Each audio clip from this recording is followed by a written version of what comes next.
여러분들 중에는 만화 영화 The Prince of Egypt를 보신 분들도 계실 테지만은 아직 보시지 않은 분은 트라이 해보시기 바랍니다. 아이들 신앙 교육에도 좋으니까 부모와 자녀와 같이 즐겨보시기를 바랍니다. 저는 그 만화 영화를 보다가 그만 울고 말았어요. 너무 감격해서. 만화 영화였지만 모세가 불타는 딸기나무 앞에서 하나님의 부르심을 받는 장면이 참 잘 묘사되었습니다. 영화 10개보다 더 낫다고 생각해요. 그런데 제가 여러분께 The Prince of Egypt를 보라고 권한 이유는 같이 울어보시라고 하는 데 있지 않고 다른 데 있습니다. 그 이스라엘의 노랫가락을 한번 음미해 보셨으면 해서입니다. 이스라엘 백성들이 막 홍해를 건너와서 구원의 기쁨에 넘쳐서 노래 부르고 춤을 추고 있는 장면이 아주 인상적입니다. 여러분께서 한번 상상해 보세요. 얼마나 기뻤을까요?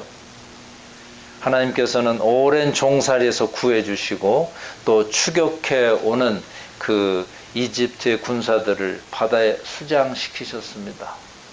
이 절대절명의 순간에서 살아난 이스라엘 백성이니 얼마나 뛸 듯이 좋았겠습니까? 춤추고 노래를 부르죠. 근데 이스라엘 노래는 우리나라 노래처럼 단조가 많아요. 그래서 기뻐서 부르는 노래인데도 불구하고 이 애절감이 철철 넘쳐납니다. 한번 감상해 보시길 바랍니다. 오늘 본문 12장 2절의 말씀은 이 홍해를 막 건너온 후에 모세와 이스라엘 자손이 불렀던 바로 그 노래를 연상하게 합니다. 보라, 하나님은 나의 구원이시라. 내가 신뢰하고 두려움이 없으리니 주 여호와는 나의 힘이시며 나의 노래시며 나의 구원이심이라. 이스라엘 백성들이 홍해를 건넌 후에 찬송하며 하나님께 영광을 돌렸던 것처럼 이새 뿌리가 백성의 깃발로 서서 만방의 기쁨을 주는 그날에 하나님께 찬송과 영광을 돌릴 것입니다. 자, 오늘 본문 첫 절 11장 10절을 다시 한번 읽어볼까요? 그날에 이새 뿌리에서 한 싹이 나서 만민의 기치로 설 것이요 열방이 그에게로 돌아오리니 그가 거한 곳이 영화로우리라. 그날은 홍해를 건넌 날과 견줄 만한 날입니다. 그날은 곧 이새 뿌리에서 난 싹 예수 그리스도께서 오신 날입니다. 그 이스라엘에겐 출애굽 사건이 이미 있었지만 또 한 번의 구원, 즉 제2의 출애굽이 필요했습니다. 홍해를 건넜던 이스라엘 백성들은 어느 틈엔가 그 구원의 감격을 잊어버리고 말았습니다. 하나님은 나의 힘이시며 나의 노래시며 나의 구원이심이라. 이런 찬송이 멈췄습니다. 그리고 그 결과는 아시리아에 끌려가는 포로 생활이었죠. 하나님께서 이집트의 종살이에서 끄집어내었더니 이번엔 아시리아의 종이 되고 말았습니다. 그러기에 이스라엘에게는 제2의 출애굽이 필요했던 것이죠. 자, 11장 가서 15절을 다시 보면요. 말씀을 한번 보면 여호와께서 애굽 해만을 말리시고 그의 손을 유브라데 하수 위에 흔들어 뜨거운 바람을 일으켜 그 하수를 쳐 7갈래로 나누어 신을 신고 건너가게 하실 것이라. 애굽 해만이라고 어려운 말이 나오네요. The Gulf of the Egyptian Sea 이렇게 번역한 데도 있고 The tongue of the Egyptian Sea라고 번역한 데도 있습니다. 즉 홍해죠. 그 홍해 보면은 그 만이 길어가지고 혀처럼 보여서 또 그런 번역이 있는 줄로 압니다. 이 애굽 해만, 즉 홍해를 말리셨던 하나님께서 이번에는 유프라테스 강물도 말리시다고 갈라놓으시겠다고 하십니다. 다시 종으로 떨어져 버린 이스라엘 백성을 또다시 건져내시겠다고 하십니다. 노하셨던 하나님은 이제 이스라엘의 위대한 친구요, 옹호자요, 소망이 되셨습니다. 이게서 이 오늘 본문은 이새 뿌리가 깃발을 들고 만방에게 기쁨을 주는 그날에 불려질 찬송입니다. 이새 뿌리, 즉 다윗의 자손이 메시아로 오시는 그날에 불려질 찬송입니다. 성탄절의 찬송이라고도 말할 수 있습니다. 근데 이 12장의 이 찬송은 두 부분으로 나눠져 있습니다. 1절에서 3절 그리고 4절에서 6절인데 각 부분 시작할 적에 그날에 라는 말이 되죠. 그날에 1절에 그날에 내가 말하기를, 또 4절에 보시면 그날에 너희가 또 말하기를, 이렇게 시작합니다. 자, 먼저 첫 부분 1절에서 3절까지는 하나의 감사요, 여호와께서 선하시고 너그러우시다고 인정하는 것입니다. 1절에서 우리는 심판 중에 소망을 그래서 볼 수 있습니다. 그날에 내가 말하기를 여호와여 주께서 전에는 내게 노하셨사오나 이제는 그 진노가 돌아섰고 또 주께서 나를 안위하시오니 내가 주께 감사하겠나이다 할 것입니다. 전에는 노하셨지만 이제는 위로하십니다. 전에는 진노의 때였습니다. 하나님께서 불순종하던 이스라엘 백성들을 아시리아의 종으로 끌려가게 하셨습니다. 그러나 이제는 하나님의 그 진노가 가라앉았습니다. 이제 하나님께서는 이스라엘을 위로하신다고 하십니다. 그래서 이스라엘의 마지막 말은 감사와 찬송이지요. 비록 하나님께서 분노를 느끼신다 하더라도 그 기간은 짧고 행여나 징벌을 가하시더라도 우리는 곧 위로를 받게 될 것입니다. 이것이 하나님께서 우리를 향하여 갖고 계신 마음입니다. 그래서 시편 30편 기자도 이렇게 읊어서요. 그의 노염은 잠깐이요 그의 은총은 평생이로다. 저녁에는 울음이 깃들일지라도 아침에는 기쁨이 오리로다. 하나님께서는 때때로 우리를 심하게 다루십니다. 그러나 결국에 가서는 우리에게 풍성한 삶을 주십니다. 이러한 하나님이시기에 이스라엘 백성이 지금 찬송하는 거죠. 첫째 그 찬송 부분에 보면 구원의 우물들에서 물을 기르리로다 이렇게 끝나죠. 3절 보세요. 그러므로 너희가 기쁨으로 구원의 우물들에서 물을 기르리로다. 이 우물에서 물을 깃는 그 행동은 구약시대에 실제적으로 있었던 의식이었다고 그래요. 그러니까 여호와가 주시는 선물을 극화하는 그 성내전적인 행동으로 우물물을 길었다고 합니다. 근데 이 물은 그 이사야 선지자가 구원의 축복을 표현하는데 자주 사용하였던 상징이기도 합니다. 사막에서 목말라 죽어가던 사람이 기적적으로 우물을 만나 기뻐하듯이 캄캄한 멸망의 위기에 처했던 백성들이 하나님의 구원의 손길을 만나 기뻐함을 나타내는 그런 그 상징이에요. 뭐 이사야만 그런가요? 예수님께서도 비슷한 비유를 쓰셨죠.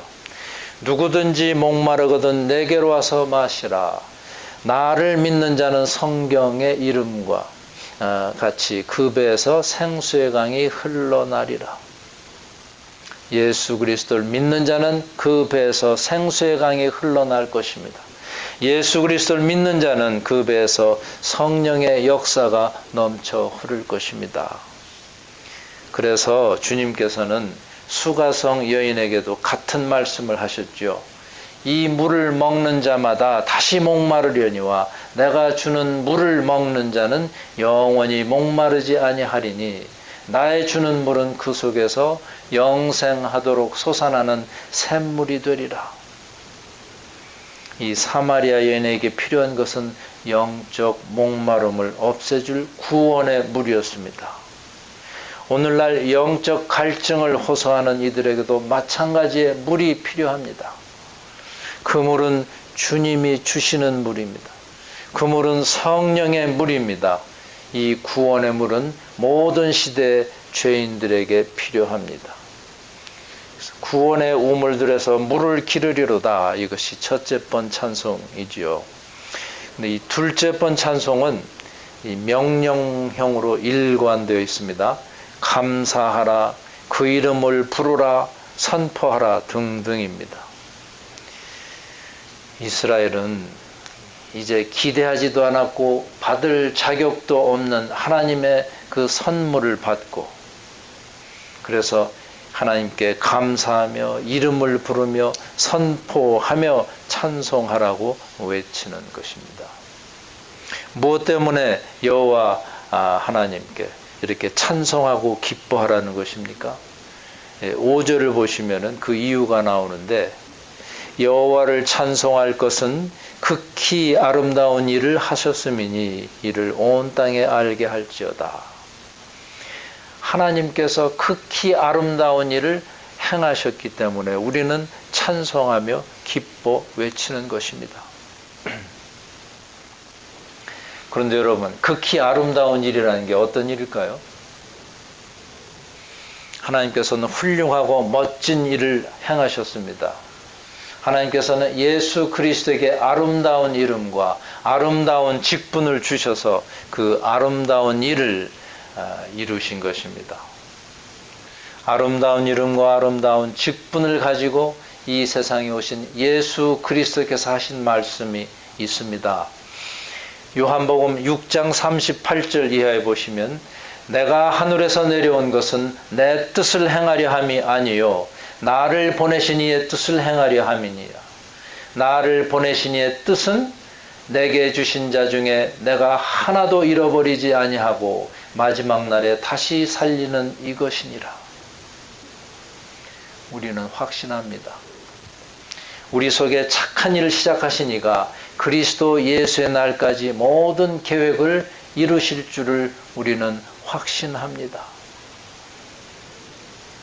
예수 그리스도는 하나님 아버지께서 이제 구원하라고 허락하신 자들을 하나도 빠뜨리지 않는다고, 다 살려주신다고 하십니다. 그러니까 이 극히 아름다운 일이란 곧 우리를 구원하시는 일임을 알 수 있습니다. 하나님께서 예수 그리스도 안에서 우리를 살리신 일, 이것이 바로 극히 아름다운 일인 것입니다. 오늘 본문에 나타나는 아름다운 일은, 극히 아름다운 일은 그 1차적으로 그 아시리아 포로에서 귀양하게 하신 일이죠. 이 일은 이스라엘 백성들이 전혀 생각지 못했던 일입니다. 그래서 그들은 감격을 억제할 수가 없었습니다. 기대하지도 않았고 또 받을 자격도 없으며 설명할 수도 없는 일이 일어났기 때문입니다. 이 귀향과 회복의 기적에 대해서 입을 벌려 말하지 않을 수 없었습니다. 오늘 본문의 이 두 편의 짧은 찬송시, 이 두 시 모두 하나님의 구원에 대한 감사의 표현입니다. 이사야는 그리스도의 동정녀 탄생을 예시하고 있습니다. 그는 이새의 구루터기에서 자란 싹처럼 나타날 것이고 자기 백성 곧 남은 자를 구원할 것입니다.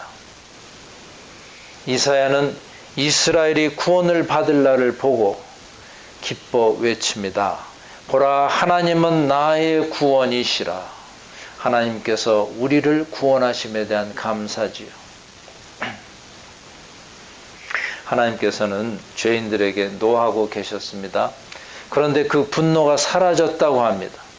어떻게 사라졌을까요?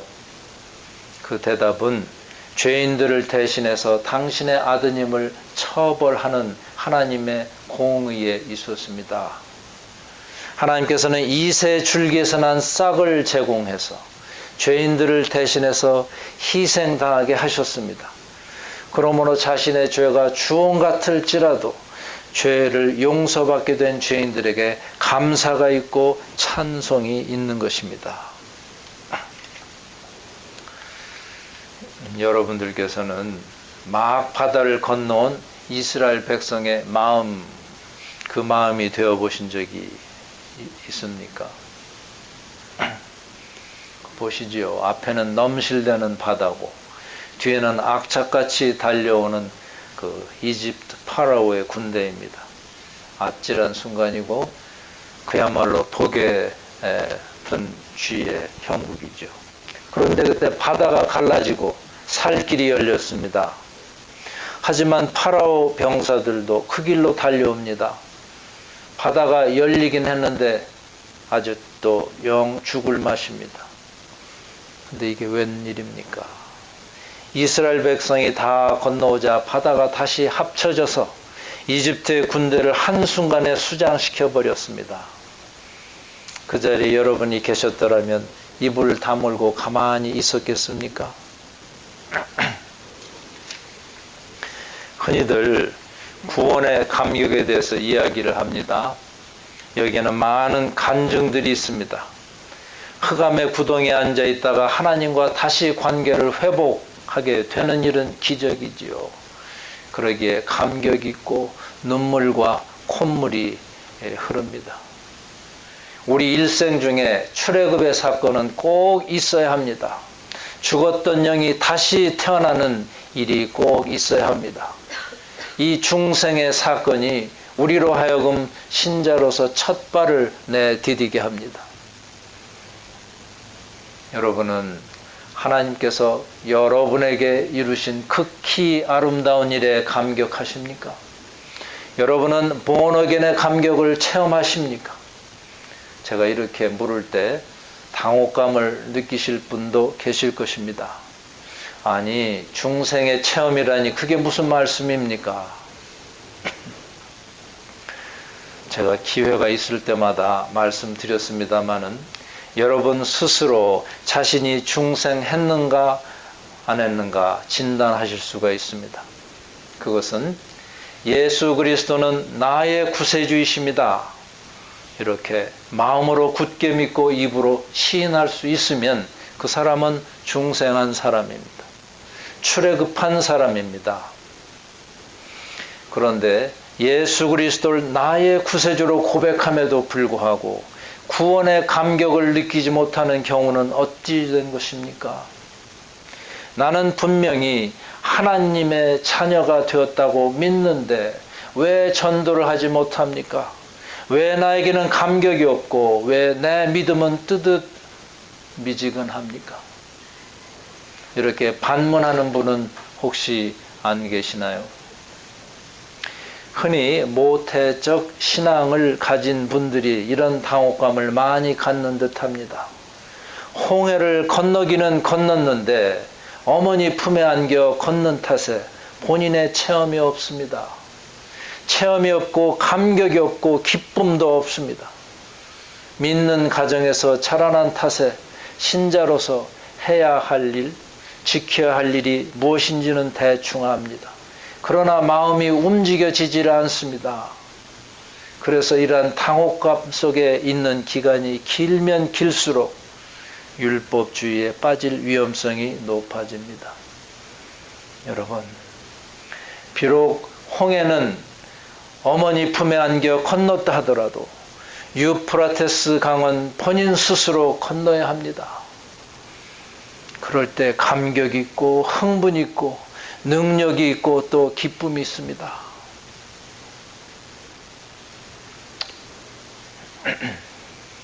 교회사를 보면 교회가 거의 망할 뻔한 때가 주기적으로 나타납니다.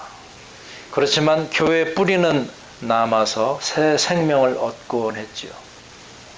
하나님께서 교회가 없어질 만한 때 성령의 역사를 일으키시기 때문입니다. 우리는 이 새로운 성장의 한 부분이 되어야 합니다. 이 구원의 역사를 알고 극히 아름다운 하나님의 일에 감사하고 즐거워하는 자가 되어야 합니다. 우리는 출애굽을 해야 합니다.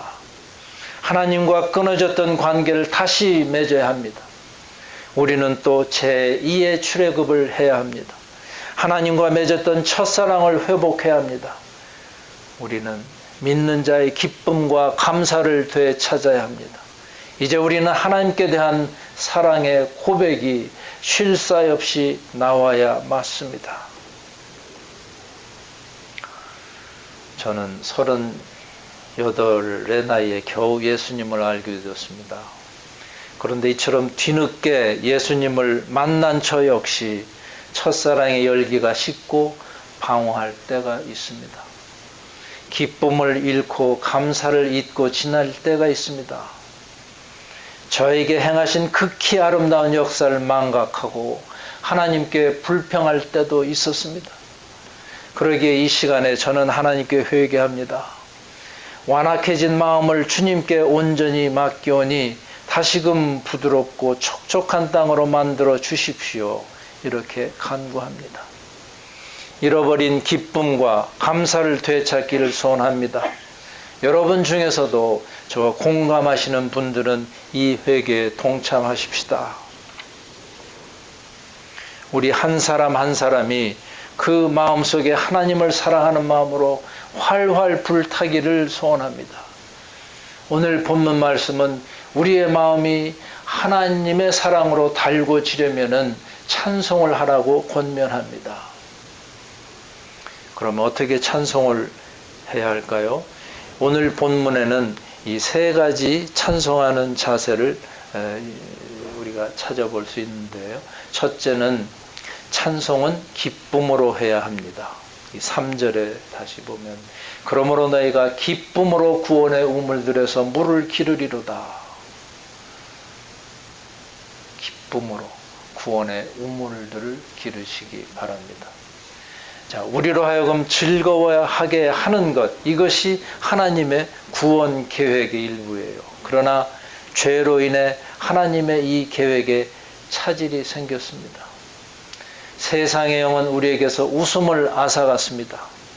우리 마음에 기쁨 대신 슬픔, 또 평화 대신 불화의 씨를 뿌려놓았습니다. 그러나 이제 구원이 즐거움을 다시 회복할 것입니다.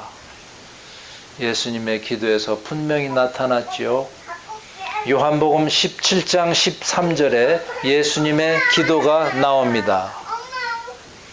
지금 내가 아버지께로 가오니 내가 세상에서 이 말을 하옵는 것은 그들로 내 기쁨을 그들 안에 충만히 가지게 하려 함이니이다.